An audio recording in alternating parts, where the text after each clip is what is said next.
kembali buat anak didik kami semuanya kelas 10 IPS 3. Terima kasih buat kalian yang sudah mengikuti pembelajaran sejarah untuk pada pagi hari ini.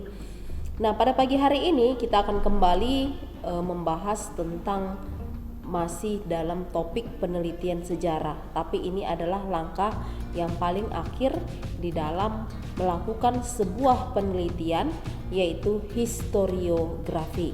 Nah, untuk itu anak didik kami semuanya, ibu harap persiapkan dirimu untuk pembelajaran hari ini. Persiapkan alat tulismu, bukumu, ya. Mana tahu nanti ada informasi-informasi penting yang akan ibu sampaikan tapi ibu tidak tampilkan di slide, ya. Nah, ibu harap semuanya semangat mengikuti pembelajaran hari ini, dan kita akan mulai pembelajaran hari ini yaitu tentang historiografi, ya.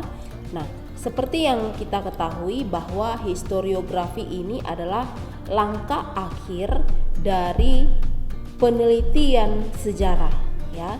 Jadi setelah kita menyusun langkah-langkah penelitian sejarah, ya, dari menentukan topik, kemudian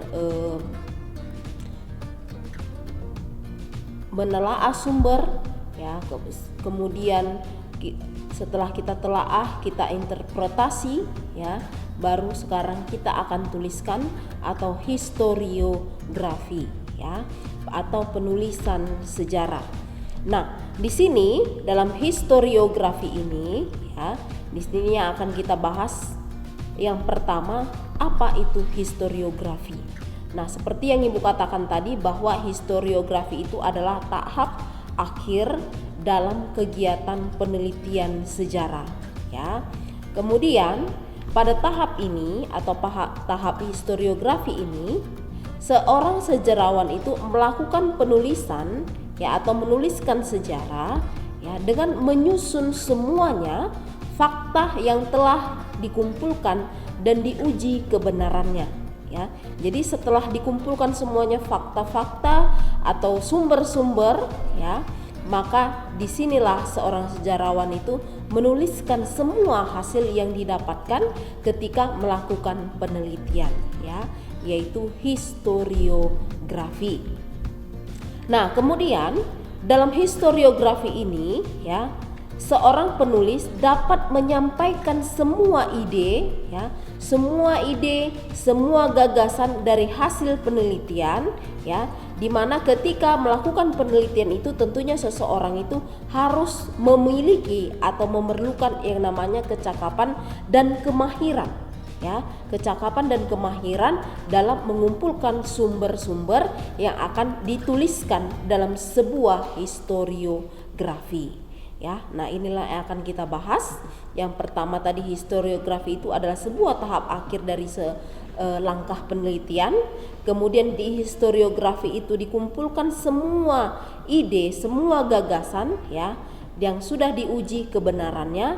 Dan yang terakhir adalah di dalam menuliskan sebuah historiografi itu seseorang harus mempunyai kemahiran, ya, atau kecakapan dalam menuangkan semua ide-ide atau sumber-sumber yang didapat dari penelitian lapangan atau melakukan wawancara, ya. Nah, inilah yang namanya historiografi. Nah, di dalam historiografi ini juga kita akan membahas, ya, bagaimana cara penyampaian penulisan sejarah, ya. Penyampaian penulisan sejarah itu terbagi dua, ya. Yang pertama adalah penulisan naratif. Ya, mungkin kalian sudah paham, ya, kalau dalam bahasa Indonesia ada yang namanya teks naratif, ya. Nah, di sini kita akan lihat maksud dari penulisan sejarah naratif itu adalah penulisan dengan pendekatan sejarah sebagai rekaman peristiwa dan tindakan yang berlangsung dalam kurun waktu tertentu. Jadi ketika kita menuliskan sebuah sejarah yang bersifat naratif, maka di situ biasanya seorang penulis atau seorang sejarawan itu, ya, melakukan batasan, ya, batasan kurun waktu yang akan dituliskan sebuah peristiwa tersebut, ya. Jadi di sini dibatasi kurun waktunya supaya apa? Supaya tidak, ya, lari dari topik yang sudah disusun atau langkah-langkah yang sudah disusun, ya. Lalu yang kedua, penulisan sejarah strukturalis, ya, terstruktur berarti dia. Nah, di mana kalau dalam penulisan sejarah strukturalis ini, ya, ini bersifat biasanya sosial. Kalau sosial itu biasanya lebih banyak atau menyeluruh, ya. Nah, perhatikan. Penulisan sejarah dengan pendekatan ini memahami sejarah rekaman peristiwa secara struktural yang berupa proses, ya, kemudian corak perubahan masyarakat, bisa bangsa dan bahkan bisa dunia. Artinya di sini dalam penulisan sejarah strukturalis ini adalah menyeluruh, tidak dibatasi, ya. Bisa yang dituliskan dari berupa proses, kemudian ke perubahan masyarakat, bisa juga dituliskan bagaimana sejarah suatu bangsa, bahkan dunia, ya. Nah, kalau di sejarah naratif tadi dia dibatasi kurun waktunya, berarti tertentu, ya. Sedangkan kalau strukturalis ini sosial, berarti dia lebih banyak atau lebih menyeluruh, ya, bisa mencakup kehidupan, ya, kehidupan bangsa dari segi sosialnya, baik politiknya juga boleh, ya. Nah, inilah cara penyampaian penulisan sejarah, ya. Pertama sejarah naratif dan yang kedua strukturalis. Oke. Nah, inilah kira-kira caranya, ada dua. Ibu harap sudah paham dan sudah mengerti, ya. Nah, sekarang kita lanjut. Ada 4 aspek, ya, yang menjadi ukuran relevansi dalam sebuah penelitian sejarah, ya. Ada 4 aspek yang akan menjadi ukuran relevansi dalam penelitian sejarah. Yang pertama, ya, kita akan lihat aspek biografis, ya. Yang kedua, aspek geografis. Yang ketiga, aspek kronologis, dan yang keempat adalah aspek dari fungsionalis, ya, atau fungsional. Nah, apa maksud dari keempat aspek ini? Biografis, geografis, kronologis, fungsional. Apa maksudnya? Coba kamu perhatikan contoh yang akan ibu buat, ya. Contohnya, misalnya gini, kita akan menuliskan sebuah topik tentang proklamasi kemerdekaan Republik Indonesia. Ini topiknya, ya, atau judulnya. Nah, sekarang kita lihat dalam topik ini, ya, aspek biografisnya apa? Nah, biografis itu sama seperti biografi, berarti orang atau tokoh yang ada di dalam peristiwa tersebut. Ya, perhatikan. Nah, ini dia. Aspek biografisnya menyangkut tokoh-tokoh atau kelompok orang yang terlibat di dalam proklamasi kemerdekaan Republik Indonesia. Nah, siapa saja contohnya? Tokoh-tokohnya kita ambil contoh Soekarno, kemudian Muhammad Hatta, kemudian para pemuda Soekarni, ya, dan yang lain-lain. Jadi di sini biasanya aspek biografis itu adalah tokoh-tokoh atau orang siapa saja yang menyangkut atau terdapat di dalam peristiwa itu. Ya, inilah dia aspek biografis. Nah, kemudian yang kedua, aspek geografis. Tentunya kita sudah tahu apa itu geografis, ya. Geografis itu berarti menyangkut tempat, ya, tempat sebuah kejadian. Nah, kita lihat menyangkut nama kota di mana peristiwa itu terjadi. Bisa nama kota, bisa suatu daerah, bisa desa, ya, pokoknya yang menyangkut peristiwa itu. Contoh, proklamasi kemerdekaan Indonesia, ya, yaitu ada di Jakarta dan Rengas Dengklok, ya. Nah, inilah dia kalau aspek geografis. Nah, bagaimana aspek kronologisnya? Nah, seperti pertemuan kita sebelumnya bahwa kronologis itu adalah jalan cerita, ya. Nah, jalan ceritanya bagaimana, ya? Atau kronologisnya ini bisa juga merupakan jalan cerita atau jalan cerita sebuah peristiwa itu atau tempatnya, ya, yaitu di Jakarta, kemudian Rengas Dengklok, ya. Lalu aspek yang keempat itu adalah aspek fungsional. Maksudnya, ya, di sini aspek ini menyangkut jabatan orang-orang yang terlibat dalam peristiwa itu. Ya, apa kedudukan dia di dalam peristiwa itu. Ya, contohnya misalnya Soekarno dalam proklamasi kemerdekaan, dia adalah salah satu tokoh utama. Ya, tokoh utama yang didampingi oleh Muhammad Hatta. Ya, nah inilah 4 aspek yang menjadi ukuran relevansi penelitian sejarah. Artinya ketika kita melakukan sebuah peristiwa harus ada 4 aspek ini yang akan kita teliti, ya, atau ada 4 aspek ini yang akan kita tuangkan di dalam sebuah historiografi. Ya, sampai di sini Ibu harap semuanya sudah paham dan sudah mengerti, ya. Oke, kita lanjut. Nah, biasanya setelah kita tuliskan hasil penelitian atau sudah kita susun secara baik, ya, penelitian yang akan kita tuliskan. Nah, di sini ketika kita menuliskan sebuah penelitian itu atau kita tuliskan sebuah sejarah itu harus disusun dalam 3 bagian. Ya, 3 bagian. Apa saja itu? Yang pertama adalah pengantar. Ya, pengantar. Nah, di pengantar ini biasanya berisi tentang permasalahan, ya, permasalahan, kemudian latar belakang kenapa kita melakukan penelitian itu, kemudian historiografinya, kemudian pendapat penulis orang lain.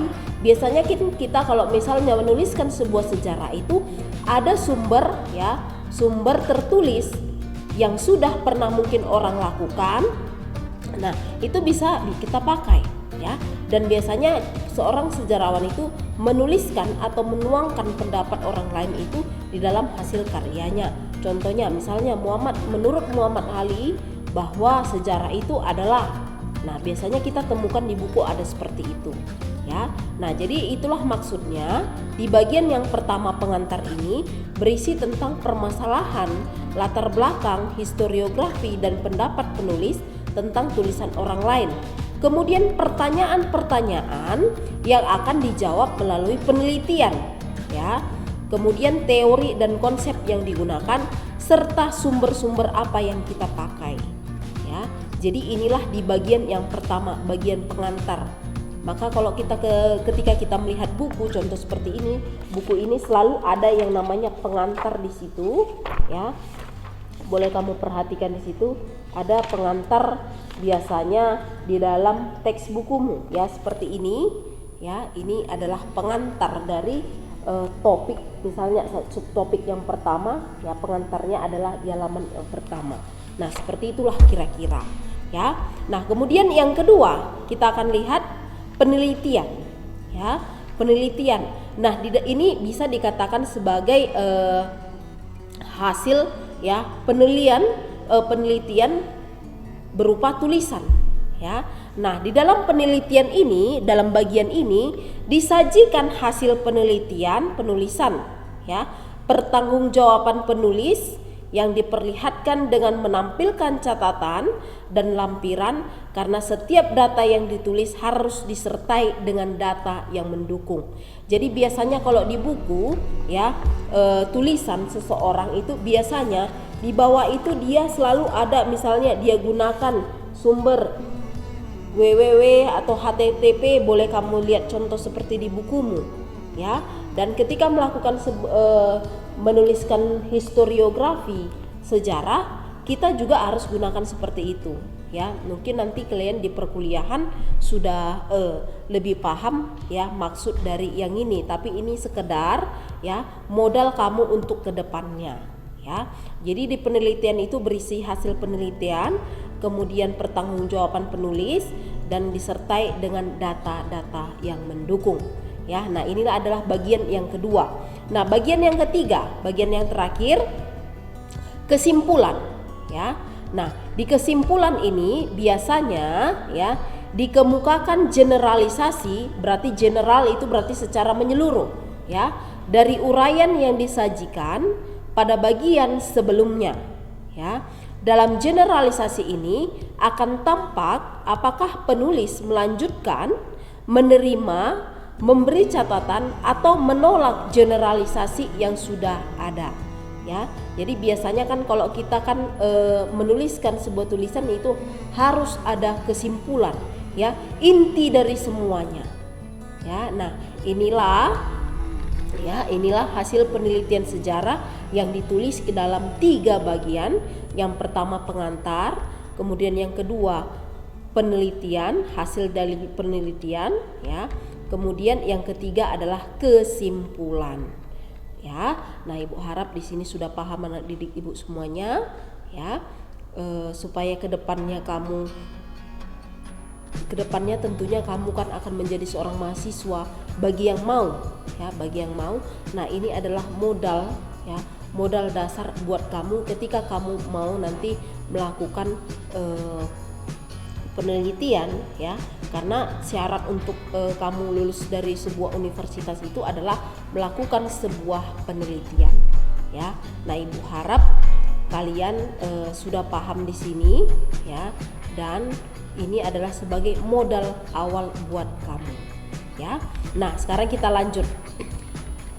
Dalam sebuah historiografi atau penelitian sejarah, ya, bentuk penelitian sejarah itu bisa dituliskan ke dalam dua bentuk penelitian sejarah. Yang pertama penelitian lapangan, ya, penelitian lapangan. Nah, kalau bicara penelitian lapangan di sini seperti yang Ibu bilang sebelumnya, ketika dikatakan lapangan berarti di situ seseorang melakukan interaksi dengan orang lain atau melakukan wawancara tanya jawab untuk mendapatkan informasi secara langsung, ya, kepada orang yang bersangkutan atau orang yang terlibat di dalam sebuah peristiwa itu, ya. Nah, kemudian yang kedua, bentuk penelitian sejarah yang kedua ini adalah penelitian kepustakaan.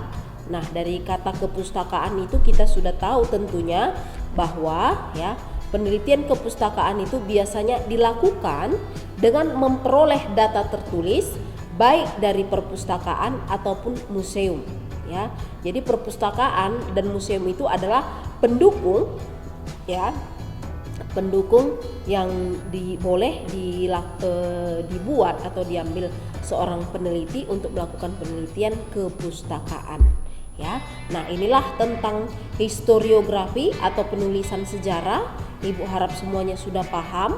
Tetapi jika anak didik kami semuanya ada juga yang belum paham, boleh kamu tanyakan sama Ibu, ya, nanti melalui Google Classroom ataupun melalui grup WhatsApp pembelajaran kita, ya. Nah, sampai di sini pertemuan kita hari ini. Ibu harap semuanya sudah paham, ya. Terima kasih sudah mengikuti pembelajaran hari ini. Sampai jumpa dan selamat pagi. Bye.